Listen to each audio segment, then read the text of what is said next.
How are you? Great, thank you. I'm making a little icebreaker cocktail for everyone using one of the ocean bottles. Yes. Yes, and you can make along at home if you happen to have some seedlip. I know Peter has. It's not always the product in everyone's cupboard, but keep an eye out. You'll be able to recreate these non-alcoholic cocktails even this morning. Oh, very nice. Look at that. Great. Wow. Oh, there we go. Thank you. Wow. Remarkable. And Oh my Oh, God. perfect. This is Well, you have no Indeed. excuse not to make along then, Peter. and since you're mixing up the cocktails, I'll take a little swig of water as we proceed through the afternoon. tonic. So I'm just having a look to see. I can't see any attendees on the participants thing, which is a little bit odd, but I think it's because it's just turned 4. Well, usually with Zoom, I think in the past, the participants are allowed to come in once you go live. So once we hit live, then they'll start trailing in, because right now they're just seeing like a holding screen. Perfect. Thing. Thanks, Danny. You're the pro. No problem. Cool. Yeah, everyone's coming in. So I'll just wait for a few more people to join in.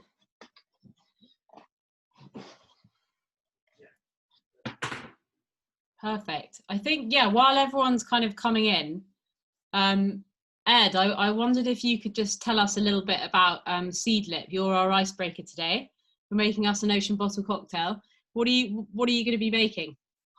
Great, so I'm going to make a cocktail called the Preserve Serve, which is excellent because for many reasons. One, it mainly uses ingredients that you should be able to find lying around the house, which you wouldn't necessarily normally put in a cocktail, so it's quite exciting.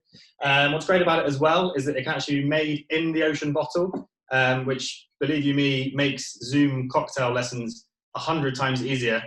We've had people having to make them in jam jars and lunch boxes in the past. So the ocean bottle is a really game changer for this dynamic. It's going to be using Seedlip. So Seedlip is the world's first distilled non-alcoholic spirit, designed to solve the dilemma of what to drink when you're not drinking. Peter will attest to its ability to do so. He has a bottle next to him, believe it or not. And yeah, the idea of the cocktail is that it's quite dynamic as well. So it's the preserve serve in that it uses preserves. Today I'm going to be using a homemade lemon marmalade, but any preserve you have in the house should work really well. It's going to use some garden herbs as well. I've gone for dill, just because it works really, really well with the lemon. If you're using a kind of darker preserve, maybe a red berry jam, you could use something like bay leaf or even basil as the finishing touch in there as well. So why don't I just go ahead and show you how easy it can be with the ocean bottle. Perfect, thank you. While everyone's patiently filing into the auditorium and finding their seats. Hopefully you can hear me. Great, so I'm going to start off with the Seedlip Spice 94. Very aromatic, lots of kind of woody, earthy notes going on in there. Perfect base for a cocktail. And now normally when you're making cocktails, what you're looking for is the proportions to be balanced, right? And so that's why most bartenders and most aficionados at home will be using something like this, a measure or a jigger, as we call them. The most important thing about it is that the sizing is consistent. And so, as if by some glorious twist of fate, the lid on the ocean bottle is a perfect vessel to use for measuring your cocktails. So with that in mind, we're going to be going through this cocktail by parts per lid, let's say. So we're going to start off with 3 lids of the Seedlip. Great. For everyone that's just joining, this isn't a cocktail masterclass for an hour. We're just having a little icebreaker from our friends Seedlip. Yeah, you've not clicked the wrong Zoom link and ended up somewhere else. An alternate universe. Cool. So we've got 3 parts of the Seedlip spice in there as well. Now, next up is fresh lemon juice. The fresher the better. I squeezed mine just now, and that's going to be 2. So 3 Seedlip, 2 lemon, and then your preserve. And as I mentioned earlier on, I'm going to be using a homemade lemon marmalade. The lemon obviously complements the lemon juice really well, but also goes really nicely with the citrus notes in the Seedlip, which are lemon zest and grapefruit. if you're making along at home or jotting this down for future reference, the preserve you use is totally up to you. Most work really well in cocktails, whether that's blueberry jam, raspberry, something red berries. And you'll see the final ingredient is kind of another one that can be changed around as well. So you want 1 bar spoon or teaspoon of your preserve into the bottle. Give it a little stir just to help it start dissolving. Lovely. So just a quick reminder, those proportions, 3, 2, 1, easy as that.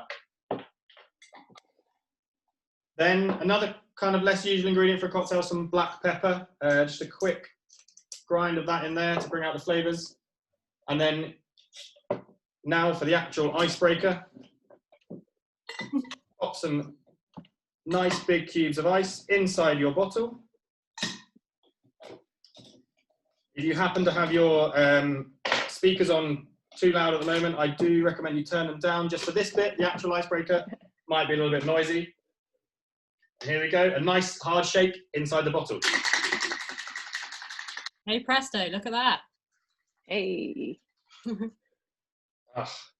Where have you guys been this whole lockdown? I could have been using this from the beginnings for everyone at home. Rather than all these tools. It's been a great product demo. We should. Yeah. Thank you so much, Ed. So versatile. And here we go, the preserve serve. Delicious. So you can have that at all times of the day. There's no booze in there. It's a perfect. All times of the day, yeah. Whatever reason you might not be drinking, whether it be 8 o'clock and you're starting work, whether it be you're driving for many other reasons, if you're just taking a break, you know, if it's a Monday. Garnish it with a nice little pinch of dill. The dill is really, really fresh and delicious and works with the lemon perfectly on the nose. So there you go, the preserve serve in the ocean bottle. Cheers. Cheers. Cheers. Thanks so much, Ed. Great. So I think hopefully we've had enough time now for everyone who can join to join. I'd like you to just spend the next hour imagining and pretending that we're in 2030. At least 30% of the ocean has been protected and so enabled to adapt to the effect of climate change. I think we all know that without ocean health, our future is in jeopardy. So we're going to speak to 3 of the leading thinkers and doers in the ocean space and look back on how we got there. I've shared the topics for discussion in this group. I might have over-aimed on how much we can cover, but I'm hoping we'll get through the questions and we'll give an opportunity to ask as we go along, and we can answer in the chat, but also at the end we'll have some questions as well. But before we go into conversation, I just wondered if each of the speakers could give just a brief kind of bio as to who you are and what you're about. Christina, would you like to start? Always. I like to start always with a drink. Thanks for that, Ed. That was really inspiring. And if I may, you know, I would add a little slice of jalapeno, but that's just me. Yes, my name is Christina Mittermeier. I am originally from Mexico, and I was originally trained as a marine biologist. And when I started my career, like all my peers, I thought that science was going to be the thing that was going to inspire the change that we needed for our oceans. But I realized that there was a big disconnect because the language that scientists speak is not available to most people. So people, when they don't have enough information, when they don't feel comfortable with how much they know, they turn to just shun away from causes and issues. So I discovered that through photography, I could invite a much larger number of people into this conversation, which in my mind is the most important conversation we're going to have in our lifetimes, and that is, how do we protect our oceans as an extension of how do we protect the planet, and how do we solve the biggest issue of our lifetimes, which is going to be climate change. And as we've seen from events in the United States in the last week, we're not going to be able to solve any of that until we solve the issues of inequality and oppression. So yeah, big subjects. Hopefully we'll get to cover some of them today. Mm-hmm. Danni, go for it. Sure. Well, hi, everyone. I'm calling in from the West Coast, like Christina, of the United States. I'm down in the southern part. I'm in LA right now, and it's really great to be here. So just wanted to shout out Ocean Bottle once again for putting this together. I think this is a very important conversation, and I've been on about it feels like 50 million different Zoom calls in the last 3 months and different webinars, but this one in particular was really important to me because we have to find a way to envision what we want our world to look like. We've seen all the things that have gone downhill and how, you know, humanity is having to make some really big choices right now. But at the same time, simultaneously, we have to also dream. We have to figure out, yes, okay, so what happens after this, you know, feeling of just disaster? What do we do afterward? Do we have the structures ready?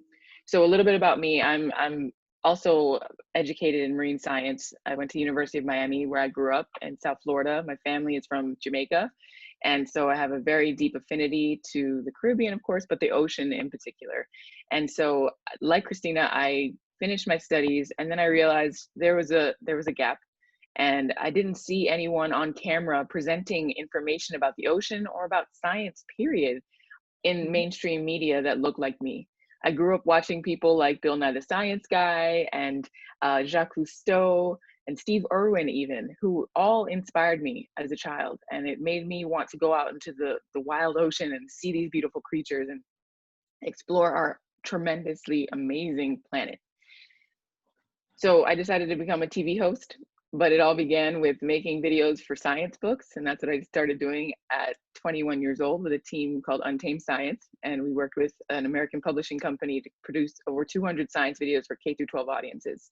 From there, I worked to network and to understand the entertainment industry, and eventually hosted my first show called Xploration Nature Knows Best, which is focused on biomimicry and how we're using nature to inspire new design and technology.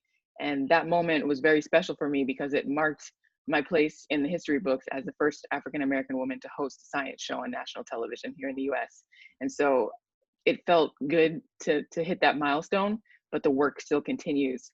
And my main goal for being a host and being on the opposite side of the camera instead of behind the lens is to show children everywhere that you can be involved in science, you can be an explorer, you can stay curious and continue to ask questions, because that's what we really need at this point. We need people to ask the big questions and to not be afraid to think beyond what we currently know. So that's about it. And I'm also the co-founder of Big Blue and You, which is a nonprofit based in Miami, and we work to inspire and educate young people about the ocean through art and science. So we host a festival every year in Miami where we bring out artists and we bring out local scientists to enjoy the ocean with us for a day at a historic beach called Virginia Key Beach. And it used to be the only beach for people of color back during segregation. So it's a very significant place. And we hope to bring that event around the world eventually. Oops, sorry for the motorcycle. And yeah, and just continue to connect this next generation to the wonders of the ocean. Great. Peter? Yeah, and while Danny was apologizing for the motorbike, if you've been hearing a sound of an industrial drill, I've got a construction site next door. Did you hear that drill? No. No, it wasn't unfair. Okay, I was going to offer to mute myself when I wasn't speaking. First of all, thanks for the cocktail, Ed. As you mentioned, I always have a seed lip handy, but I would say the only addition that I would make to that, if you feel like it, is add another little serving of Fiji rum with it. We make a good rum in Fiji. Sorry, Danny, not as good as Jamaica, but it's a really good rum in Fiji. So that would make a great cocktail. Which leads into who am I? I'm from Fiji. I was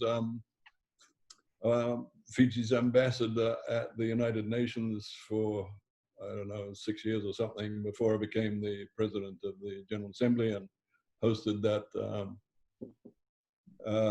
the UN Ocean Conference, which you, Danny, and a few others came to. And of course, that was all in support of SDG 14, which played a part in the formation of. SDG 14 being the United Nations goal to conserve and sustainably use the resources of the ocean. So now I'm the UNSC Special Envoy that sort of rolled on from that, because I'm dedicated to seeing that goal be faithfully implemented, and we've got until 2030 to do that. So that's basically who I am, the UN's ocean guy. Just one last thing about my Fijian background. I'm a 5th generation Fijian. My ancestors were originally from Scotland. I mention that because my great-great-grandfather who arrived in Fiji, brought our family there, was a master mariner, and they came by sail, you know, and that's always interested me, you know, that we got around by sail. You know, there was no internal combustion engine in those days polluting the world. And one other thing I'd say is that I remember when plastic came into this world. It was within my lifetime, and how we really, at the time of its introduction, suspected that it wasn't going to be good for us, even as kids. So, you know, thanks for the opportunity of saying that. And over to you, Anna. Oh, thanks very much. Funnily enough, we're not actually, well, we probably will end up talking about plastic pollution, because I think, you know, there's no denying how much it's affecting our oceans. There's lots of work to be done, both on the recycling end, which is not a solution, but it's a good stopgap for now. And then there's lots of innovation within packaging. But hopefully we can talk more about consumption and business and enoughness and all these great topics. So I'll kick into things. And I think the first thing perhaps would be a good idea to do is to look back. And I think when you look back on an era, or you look back in time, quite often you say it all started with, or there was one thing that started it all off. So I'd like to ask you all, in 2030, when we look back on the decade, and it might be this moment in time that we're now in, what's the one thing, what was the headline or the turning point that kicked things off? Who do you want to go to? Christina. I won't pick you first all the time. You know, I've always been inspired by this idea that you cannot achieve anything until you articulate what it looks like. And I don't think anybody did that better than Martin Luther King when he gave his brilliant speech on the dream he had. You know, he didn't say, I have a nightmare. He inspired us with a dream. And so in my storytelling, I've always pulled on those lessons, because when you can paint the picture for somebody, when you can articulate what that looks like, you know, we have a much better chance of projecting ourselves into the future to make it happen. And that's something I try to do with my photographs. Something that I try to do with Sea Legacy, our organization. We really wanted to lead with hope and inspiration, and always this idea that we can restore health and abundance to the oceans. And for me, the moment this year was that paper that Carlos Duarte published on how do we regenerate health and abundance to the oceans by 2050, because he gives us a roadmap for how we get there. And for me, that's really inspiring. And it touches on everything, you know, the hunting of wildlife in the ocean, fisheries, pollution, not just plastic, but all of it. You know, fertilizers are a big problem. How much we protect, and how do we restore the coastal habitats that have already been damaged. And so for me, in 2030, you know, I want to look back and I want to say 2020 was the year that we created the largest sanctuary on Earth by protecting these 3 marine protected areas in Antarctica. It was the year that we connected the dots that the fate of the people in the Pacific is directly tied to how much we pay attention to things like Antarctica, carbon emissions, and our own behavior. And of course, COVID-19. Yeah. You know, I think we're getting a glimpse into what's possible. Yeah. And you hear a lot, I worry that you hear a lot about, you know, how we must take this opportunity to rethink our economic models. And we're hearing a lot about degrowth and all of this in the bigger conversation around racism and oppression. So I see 2020 as a watershed year we have an opportunity to change everything. Absolutely. Yes, well said. I absolutely agree, Christina. I think this is the turning point. This is where we can pivot, where we can literally shift our sails and go in the other direction toward a bigger and brighter future. And for me in 2020, I think the realization that so many young people around the world don't have a basic skill set of swimming. That's something that's been on my mind for a while now. And I've done research over the years, but it really didn't feel like until this moment, till this year, that it all seemed to click. And I remember reading a report by the CDC, the Center for Disease Control and Prevention here in the US, and it's talked about this study that they did back in 2011, and it hasn't happened since, where they surveyed and found out that unintentional drowning rate for African Americans specifically are 1.3 times than that of white children. The fatal drowning of African American children ages 5 to 14 is 3.1 times that of white children in the same age range. And for me, I think as a person with a Caribbean heritage, this is also a reality in the islands and the island states, where we see cultures that haven't quite remembered or been able to make sure that their entire population has this basic skill set of swimming. And I know it sounds kind of far off, but honestly, if we want people to love and protect and appreciate the ocean, you have to be able to get in it and actually see what's in it. Exactly. Right. So that's really my focus. The stat in the UK, and we're such a small country compared to out in the US, but it's 1 in 5 kids has never paddled in the sea. And it's the same. How can we possibly expect people to understand and to be motivated to care about the oceans when they've never even had that amazing connection that we are all so privileged to have felt? Thanks for that one. How about you, Peter? Another way of looking at it could be... Well, I think your comment that you just made there about how do you make people connect, and I think the most evocative one, you know, even if you're living in the middle of Europe somewhere, is the fact that every second breath you're taking is coming from the ocean. Right? I mean, if there one day all those, you know, all the microlife in the ocean, the plankton and everything just decides to give up, well, that's the end of it for humanity. So, you know, that's the link. And that's why ocean literacy is so important, that everybody understands what's going on this planet. I want to, just before I say my bit, I really want to thank Christina for making that point about the 3 MPAs in Antarctica. You know, this is critical 2020 work. If your country, and I think looking at you all there, all of your countries are members of CAMLA, which is the organization that runs the Antarctica and the surrounding waters, right to your minister now, because it has to be done over the next month, because the CAMLA meeting is in October.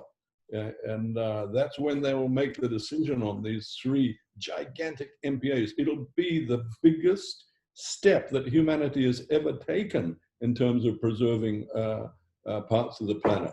And like the Ross Sea MPA, it will be a managed protected area. You know, the Ross Sea is not a no-take zone, but it's a very important part of our environment now, the Ross Sea MPA.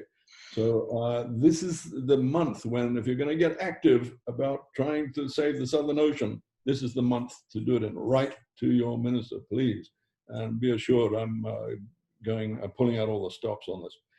Look, I think looking back in 2030, which is not too far away now, I'm really more interested in 250, because that's when the world must have got to carbon neutrality if we're going to survive. Right? So that's my date. But 2030, okay, that's when the Sustainable Development Goals will run out and presumably be replaced by something else. What will I look back on 2020 on? I think I would say that it was the year when we realized that, you know, the individual is not quite as important as we've always thought. That, you know, greed and ambition and all those things that have driven us all individually is actually not the answer. Our connectivity to each other, to to everything in the world, that was the message of COVID. The message of COVID is not really about saving lives, because pandemic will always go like the Grim Reaper through populations. But pandemics will never wipe out populations. You know, this is not the end of humanity by any means. And we will recover from this wiser and stronger. But what we will not recover from is our greenhouse gas emission habits and behaviors. And therefore, the important thing that we learned in 2020, this is if we learn the lesson correctly. We will. Is that we have to get our greenhouse gas emissions under control or suffer the consequences. And the consequences, pandemic is just one of the consequences. There's a whole Malthusian list of about another 10 of them that are coming at us in the 21st century if we didn't get 2020 right. Okay. So true. So I think you know, something that obviously helps with carbon emissions is biodiverse ocean life, and we know that you touched on it earlier, that, you know, our ocean provides half of the oxygen we breathe. It stores up to a quarter of carbon dioxide produced by humans. We've got to reduce it, you know, from ourselves and individually and as countries. But biodiverse oceans are Mother Earth's kind of natural carbon sinks, and they control the temperature, they control wind, they regulate everything. But there are 370 million people, indigenous peoples, that live in these spaces, who have worked in harmony with Mother Earth for centuries. And they're under threat. They make up less than 5% of the total human population, yet they support and inhabit about 80% of the world's most biodiverse areas. Right now, these people are the most precious protectors of our Earth. Yet we know that they're often the most poor, they're the most unheard, they're under threat to disease, climate change, and other factors, COVID-19 for one. From mangroves to coral reefs to sea kelp forests to the people that protect these areas, why is conservation so important, and what can we do to ensure these biodiverse areas are protected and encouraged? You talked a bit about Antarctica, but how else can we learn from the people that protect these areas, and how can we kind of ensure biodiversity is incentivized? So two thoughts come to mind, and the first one is, you know, as conservationists, we've always thought that we were doing the right thing, but as you study things in this light of racism and oppression, you realize that conservation has been very colonial as well. And the economic models that guide, you know, what Peter was just saying, are also a product of a, you know, oppressed societies. Think about this. What is it? 90% of the wealth on this planet is in the hands of 1%, and that 1% is white. So until we get a more equal distribution of wealth to reach those communities and make it more equitable, it's impossible for you know, to actually achieve conservation. So I'm very glad that we're starting to look at things through that lens. And the other thing that came to my mind when you were thinking about how do we achieve conservation and biodiversity protection, I've been thinking a lot about the role of women in all of this. And when we think about, you know, equality, we think about, you know, minorities being able to participate more fully. But among those minorities, and I'm sure you're going to agree with me, Danni, women are so underrepresented in general, girls. And I don't think we can solve any of these issues until we lift girls up and bring them into, you know, careers in science and careers in conservation and careers in the, you know, in the arts and communication. So I think we just have to rethink how we've been looking at all of this. I was asking two friends of mine who are scholars in conservation, I was saying, why do we not see more minorities working in these fields? And the answer shocked me. They said, you know, when you're too busy surviving and when you're too busy, you know, fighting oppression, you have no time to think about, you know, climate change or biodiversity loss. Mm-hmm. So we have to make sure that people have time to think about those things by making sure that they are able to survive. And in coastal communities, you know, when I first moved to Canada, I didn't realize that there were still so many Indigenous people that are living traditional lifestyles here in Canada. It was shocking to me that you just travel a little bit north on the coast of British Columbia and people are still celebrating traditions that they were celebrating 1,000 years ago. Mm. They know so much. And, you know, because we have this colonial outlook on it, we look at their traditions as cuckoo, you know, but time and time again, they have shown us that the science that we bring is the wrong lens to look at the conservation of their natural resources, which, like you said, they've been stewarding for thousands of years. Mm. And so I love it when they finally say, you know what, enough, we've had enough science, now we're going to do things our way. Because they're seeing their stocks of fish dwindle, they're seeing the whales, you know, getting tangled in fish farms. And I love it when Indigenous people take the power back into their own hands. And that's something I try to do with my photography, to give them back dignity and power, you know, to allow them to see themselves as the people who are the real stewards and the real warriors. And yeah. Should we be sending, you know, scientists, the best thinkers, the best innovators, the most influential on this side of the world to go and study from these communities. How can we learn from them? So Peter, what's your opinion on working with indigenous communities? Well, you know, I come from a place where the indigenous people who've been in Fiji for over 4,000 years, very much the majority of the population, and have always formed government. And so it comes as no surprise to me to find the rest of the world waking up to the fact that indigenous thought is so important to conservation. Certainly, I find from my time at the United Nations that is a growing realization. Secondly, on the gender thing that you've mentioned, I mean, from the ocean's point of view, that's a given. You know, fisheries, again, coming from Fiji, women do the fishing, and you know, fish markets anywhere in the world are run by women, and increasingly, I think, ocean science. Women in ocean science. I mean, it's very rare for me now to attend some webinar or something where 50% of the ocean science people are young women, or not necessarily young women. I think the group that we haven't mentioned is youth, and that has to be more than window dressing. You know, you more and more you see sort of a young person put in at the beginning or the end of a meeting just to make so the organizers can show that they've paid attention to that sector. But it has to be a lot more than that. You know, it has to be the thinking of young people has to be imbued. And I say that because, you know, as I was referring to earlier, we can't go back to our old ways, right? The old ways of plastic polluting, fossil fuel burning world. That's just, it's a terminal road, right?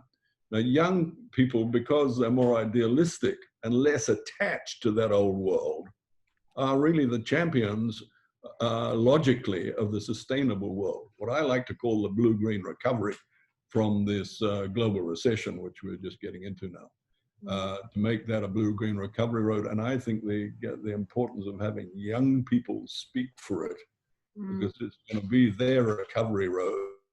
You know, eventually they're going to be the ones coming out of it. So I would speak for youth. And having said that, all my granddaughters are girls, so that's why I'm prejudiced in that regard. So you've inherently earned a soft spot for women. Sorry, that was a mistake. All my grandchildren are girls. Of course, my granddaughters are girls. Yes. Amazing. Well, I would add on to that, echoing both Christina and Peter's thoughts when it comes to indigenous wisdom from First Nations around the world. They were the original scientists. They observed with humility everything that was happening around them and deeply understood the interconnectedness of life. And so we have to pull from that information and sit back and understand we need them to lead. That's it. Like we have no other choice at this point, because for these First Nations to manage all these different ecosystems around the world for thousands of years, and kept it in pristine conditions, there's something to be said for that. And I think that's where humility comes in. And if we were to send scientists over there to learn, I think it has to be in a very mindful way, because we've seen the repetition of this colonial mindset, this colonial approach, where the Great White Hope comes in and tries to save this area. And it's like, no, people live there and have lived in that space for far longer. And so if we empower the girls, I mean, there's a picture that you have on your website, Christina, that I fell in love with. I was just browsing earlier this week, and it was of the two girls in Madagascar, fisher girls. And I'll send you a print, Danni. Oh my God, like that, it makes me want to tear up, because the power in her eyes, I felt it. And I really believe that if we empower women and girls to be the leaders and stewards of our planet, that we will see the change, because women and girls are inherently collaborative. We're intuitive, no shade to men at all, but we all have our skill sets and we have our strengths. And I think if we pull in and pull from those strengths in women and girls, we're going to see a massive shift. I agree.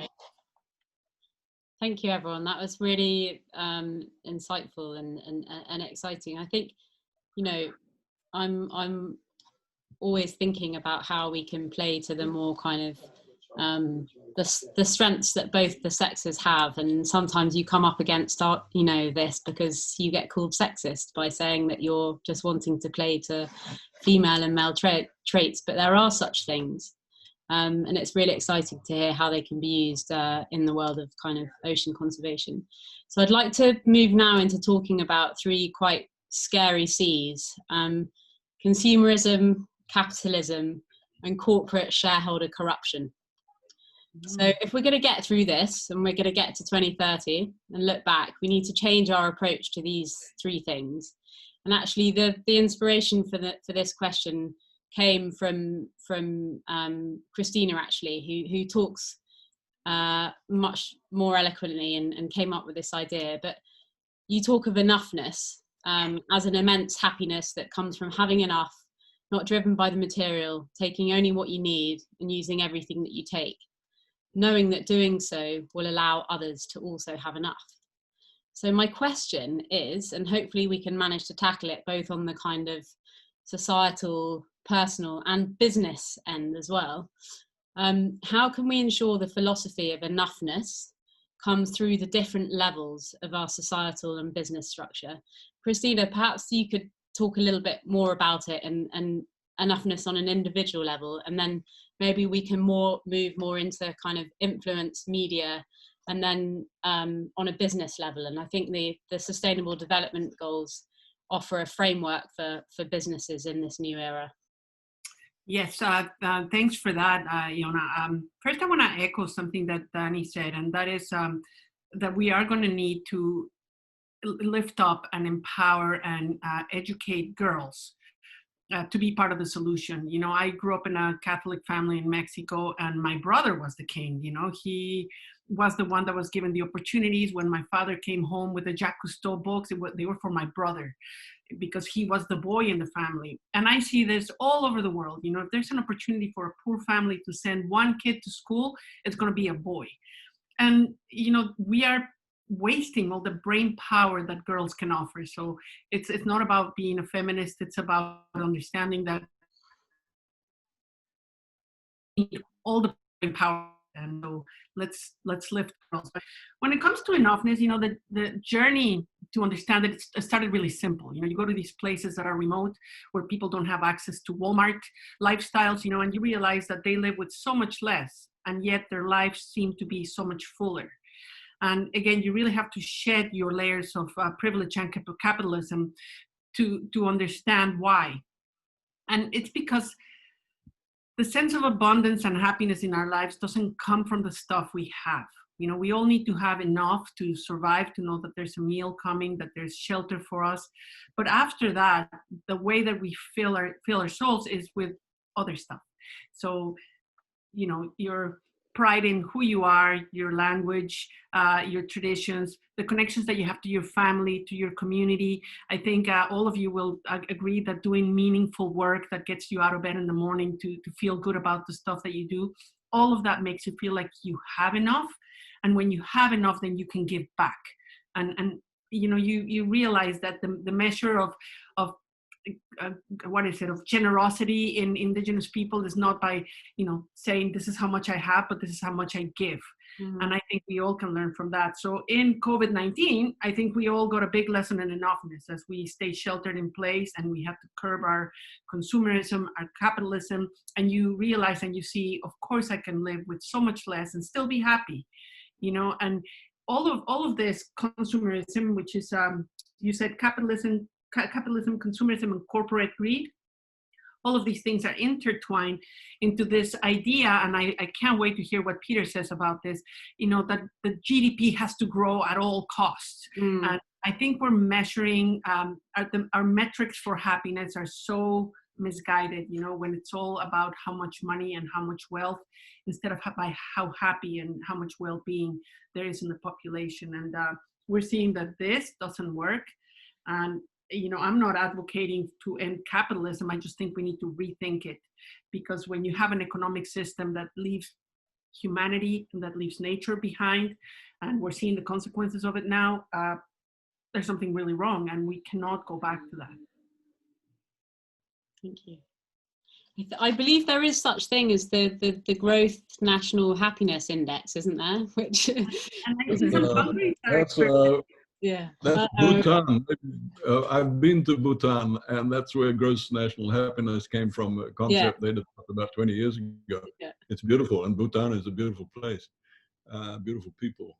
Look, I've been in development all my life, right? I got a degree from Cambridge University in development studies. My first paycheck, which was a tiny little thing, was a development officer in rural development in Fiji, putting in pit latrines and that sort of thing.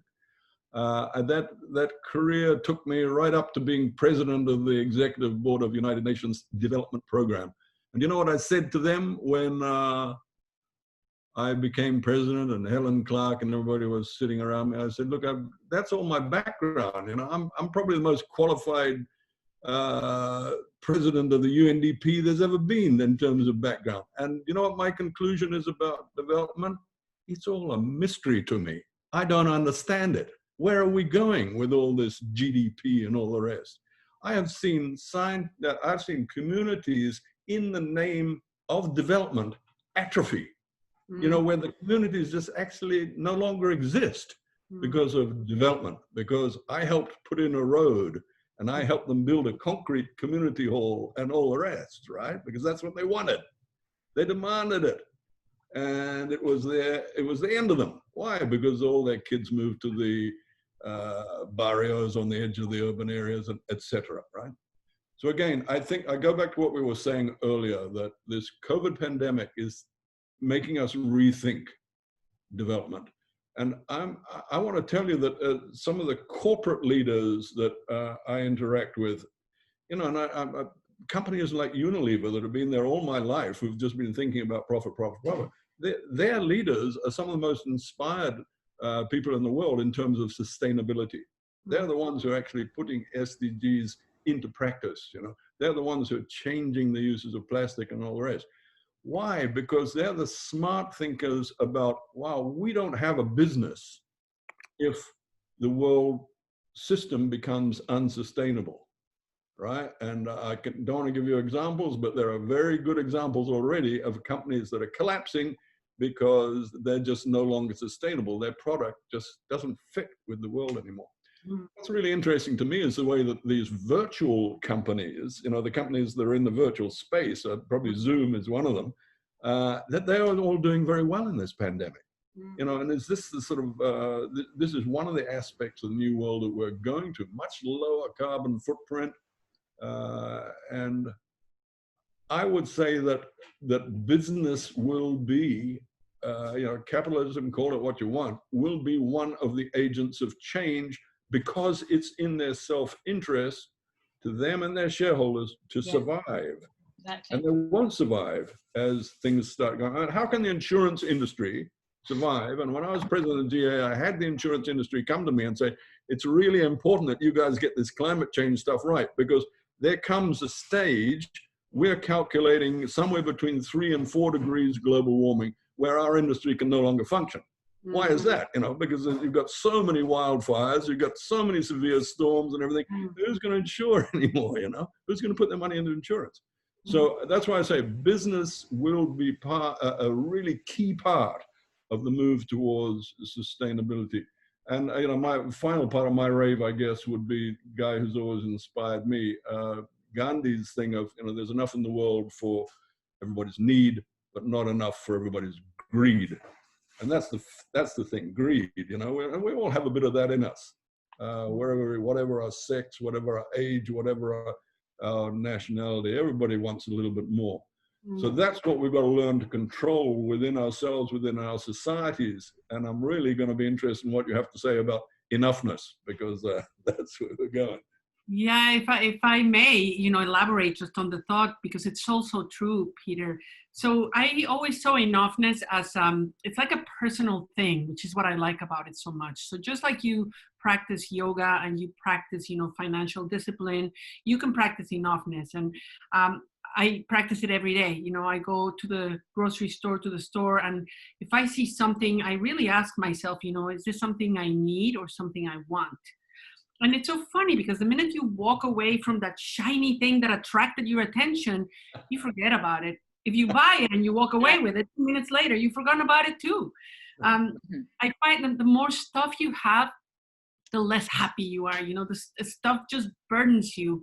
You have to maintain it, clean it, store it, insure it. You know, it holds you down. You cannot travel because you have to, you know, stay on top of all your shit, you know, the stuff that you have. So I find that enoughness has been really liberating. And if we all practice it just a little to make sure that everybody else also has enough, I think we're all going to be a lot happier. And if happiness is the word, keep spreading the word. I'm one of your disciples on that. Me too. When I found out about it, I became an evangelist, because I think it's, you know, as you said, on an individual level, you can really see how you can put it into practice every day. But I think it's a sentiment that businesses can get behind, and corporate companies. It, you know, it plays to the worlds of the B Corps and the Microsofts and the Patagonias that are using business as a force for good. Because we're always going to need business. People are always going to want things, and that's how the world moves. But sorry, Danny, if I can just make one more comment there. I think what Christina said at the end there was, you know, the equity side of things is so important as well. You know, that message that she and I are espousing there is fine for a middle-class person like me to use less and travel less and eat less and all that. It's fine. But for people that are on the edge of starvation or whatever, right? So equity is a really important part of this, and that's where the Sustainable Development Goals are so important. Well, here in the United States, I think that the idea of capitalism is the thread that keeps this country together, but we're seeing it all being pulled apart right now. And the reason being is that so many people are living in desperate situations in the midst of a country that claims to be the most wealthy or the most prosperous. And all of these material items are flaunted in front of our faces constantly through advertising. And this idea of happiness is directly connected to wealth. And that's a thought process that I don't personally hold on to, because I was, you know, because of my connection to the ocean as a child, I kind of understood that my enoughness was literally being able to snorkel every day and go outside and just hang out. And like, that's what fed me, and it has continued to feed me to this day. But my personal journey on this path to be in this entertainment industry has been tumultuous, because I've not had enough as far as material to like pay for a place to live.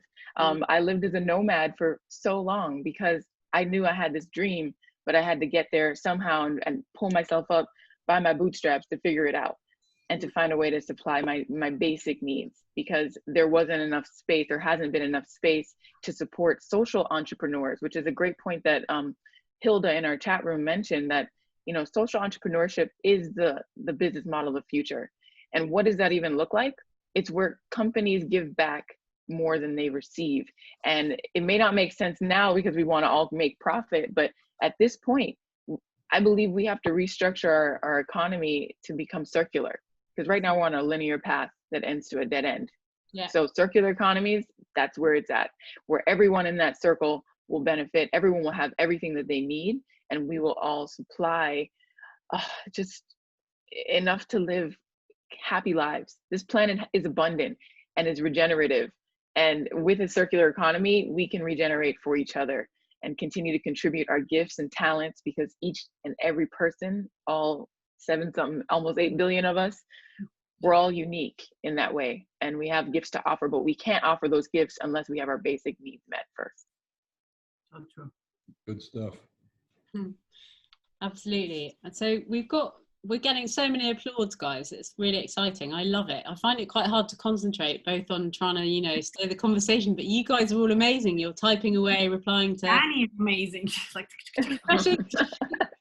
They say women can multitask, but I don't seem to have got that trait. But just to mention to everyone who's in the chat now, we've got 10 minutes. So if you do have any questions that you feel haven't been answered, please forward them on.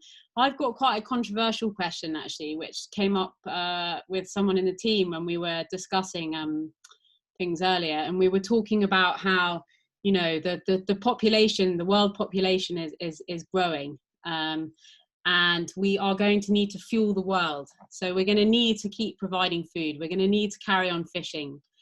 We're talking about deep sea mining. People are saying that, you know, deep sea mining promises to deliver the minerals that we need to power our technology, our future. But those same materials, you know, and getting them could cause a lot of damage to much of the ocean that we still don't know about. What's your solution to that? I mean, we even talked about how we should perhaps be reducing the amount, the population size. Should we be encouraging people to be having less babies? Like how could we do something radical and dramatic? I think we just need to go back to the SDGs. Am I right, Peter? The SDGs say that if you educate girls, and this is something I've seen and experienced around the world, when you ask women, even in the most remote villages where they haven't had access to education, what they want is they want to control the reproductive future. You know, they want to have control over how many children they have and when they have them. And right now, that is denied to so many women. But the minute you educate girls and you give them a different aspiration, you know, then becoming this childbirthing machine is no longer part of who they are. They get control over their lives and their future. And having fewer children that you take more time to educate and that you can provide for is what everybody wants. So I think, yeah, educating women is a huge part of it. And then Peter said it earlier, you know, it's all about literacy. And there was a time, I mean, Peter and I must be close in age, but when it was believed that you had to have all these meat protein to be strong and healthy. And we're finding out that eating lower in the food chain actually is better for us. So I think we just need to have a lot more literacy around that, and then shift some of the economic, you know, the productive models. So instead of fishing for wild creatures, we should be farming animals lower in the food chain, and we should be doing it in a sustainable and more, you know, healthier way. We're learning that salmon farming, for example, when I moved to British Columbia, I had no idea how devastating it is. And yes, of course, we need, you know, animal protein, but let's not devastate our wild ecosystems while we attain it. And so I think a lot of it is technological innovation and social innovation. And, you know, as for deep sea mining, it's a big problem. And yes, I agree. The more technology we want, the more materials we need to create it. So I don't have an answer for that, but I think enoughness is the answer to everything. Hang on to your iPhone another 2 years instead of changing it every 6 months. Exactly. It's tough to see a world without knowing that there would be seafood available, or you can go to your grocery store. Like I envision 2030 being where our seafood section is gone. But that is my personal approach to it, because I've chosen to follow a plant-based diet, because it's one of the greatest things that I can do as an individual to address so many different issues. And if we were able to give the ocean enough time, just some breathing room, some space to recover and replenish itself, we'll see that, you know, artisanal fishermen, not industrial fishermen, artisanal fishermen will have enough to feed their families in places that still heavily rely on the ocean for their sustenance. But the more that we continue to feed into this demand for a nice, you know, mahi steak at a restaurant in you know, other countries that don't have a connection to the ocean in that way, where they're going out and catching their own fish, we're not going to see any of this change. And so deep sea mining it's the same concept. We're going in to take and extract materials out of a place we've never even been to. How does that even make sense? Just so we can have a piece of technology. Now, don't get me wrong, like we all have smartphones. We're all using right now to even watch this webinar. We're looking at our computers, which are all composed of materials that were mined, as well as plastics. So I'm not negating the fact that plastic as a material is a part of our this technological revolution and how we've been able to excel into the digital age. It's been a very important part of that. But how we dispose of those plastics, how we extract those minerals, those are all questions that we have to ask ourselves and understand that we can't continue to consume at the same rate that we've been consuming it. Yeah, I really like the direction that things have taken in terms of circular economy, in terms of our debate this afternoon. Look, on the food side, you know, my wife and I are from a beef culture, like many of us. But when we were living in New York about 5 years ago, we had just read one of the reports that came out about what the beef industry was doing to planet Earth and how, you know, it just was not sustainable that we carry on with it the way it is functioning today. So we happened to have a photograph of our granddaughters on the shelf next to us. And my wife said to me, you know, who do you love more, your granddaughters or your beef, you know, your hamburgers and your whatever? I said, of course, the granddaughters. So we made a decision there and then to stop eating beef that day. And that's why I wanted to say earlier when we were talking about capitalism and consumerism, consumers have amazing power. And I think you can observe this move towards plant-based diet. And it is coming from knowledge. You know, in our case, it took a report to convert us finally that we shouldn't be eating beef, right? So I think that movement is happening. On fish, I don't think the day will ever come when we are not eating wild catch fish. And I was talking to FAO this morning. There's sort of mixed news coming out of, I don't know if you've heard of the SOFIA report. That comes out every 2 years, which is FAO's state of the ocean, state of the fish report that comes out from all the member countries, right? It's a mixed bag as to what's happened over the last 2 years. But what you can take from it is that the big stocks of, you know, things like herrings and tuna and so on are going to continue to be available. I cannot foresee a world where the billions of people who currently depend on fish for their protein will stop doing that. But I do think that management of those activities is the key to conservation. We've really got to put more resources into management of the fishing industry to make sure that all that illegal fishing and all the rest and taking of unsustainable stocks, because those are the ones that are under danger, that 33%, that stops. I want to mention two other things on our nutrition from the seafood. One is aquaculture. Aquaculture is just going like that in terms of where we're getting our nutrition from. Wild stocks for the last 30 years or so has been just a flat thing, and it's going to remain flat. But for aquaculture, it's going like that. And we have to make sure that we're getting the right species, that we're not going to the top of the food chain in terms of what we are growing. We have to have, going back to the recycling economy, we have to have multi-trophic aquaculture systems that bring in shellfish and seaweed, as well as fish, fin fish, which are lower on the trophic levels than what we're currently eating. It's all good tucker, you know, and as long as it's properly done and environmentally friendly, and that the food stocks are from things like algae, then aquaculture is going to continue to feed us into the future. There is a third element, which is cell-based aquaculture, where you are growing fish protein in labs and factories, right? And that is very friendly to the environment as well. And there's no GM involved, there's no antibiotics involved or anything like that. So I think that sector is going to grow as well. So I think we will be requiring seafood from now until the end. Right. Can I make a couple of points?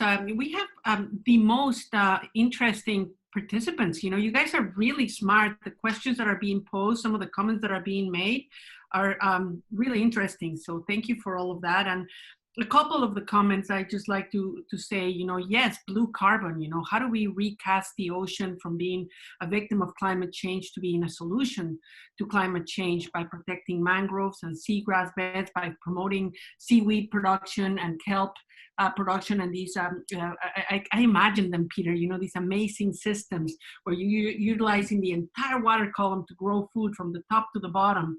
And then, you know, these systems could really contribute to the equality of the planet by employing people in coastal communities. So these are all great things to imagine. And I know that we're running out of time, so I just have one last comment, and that is, you know, the amount of money that goes into solving these issues is still pathetic. In 2017, Americans, who are the most charitable people on this planet, donated $420 billion to charity, all causes. Of that, 32% went to religious causes, and from there it went down to health, education, the arts, humanities, all of it very important.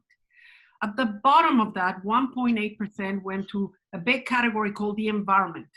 And that includes all of the oceans, all of our planet's biodiversity, the entire Amazon rainforest, plus all dogs, cats, and horses. So it seems to me that if we're going to solve these issues, we better start praying, or we better start redirecting our contributions that are, to charitable institutions to solving these big problems in our planet.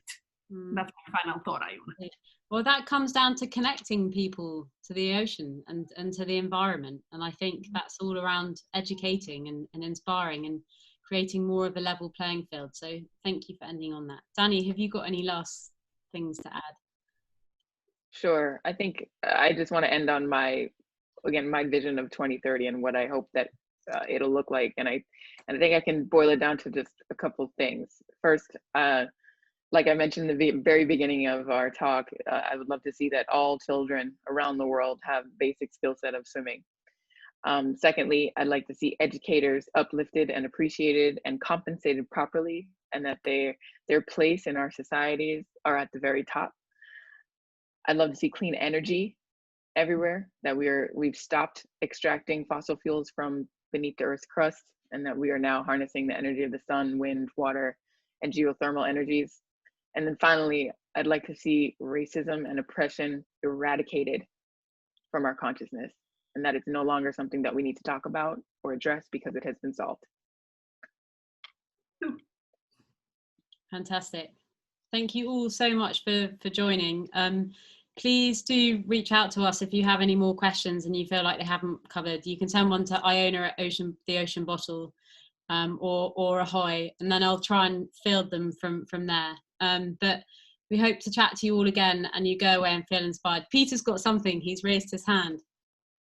I just want to say thanks to my fellow panelists. It's been really a great hour, and to all the people in the chat room. Great questions. It's been a privilege being on this panel. Final sentence is a question to you all.